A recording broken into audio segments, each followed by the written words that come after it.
Welcome to this guide on how to change the background of an image in Canva. Let's start by using this image as an example.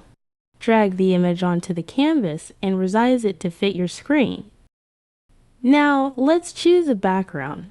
You can either upload your own image or explore the Elements tab on the left.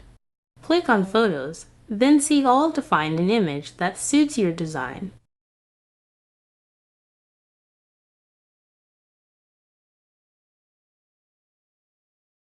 Drag the chosen background image onto the canvas.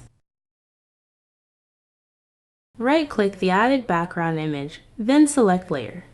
Send it backward to position it behind the main image.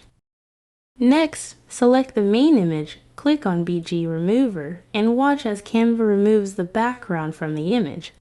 Please note that this tool requires Canva Pro for access. After removing the background, feel free to make any additional edits to perfect your design.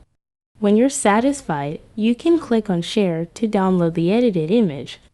If you found this guide helpful, we'd appreciate it if you consider subscribing and liking the video. Thank you for watching.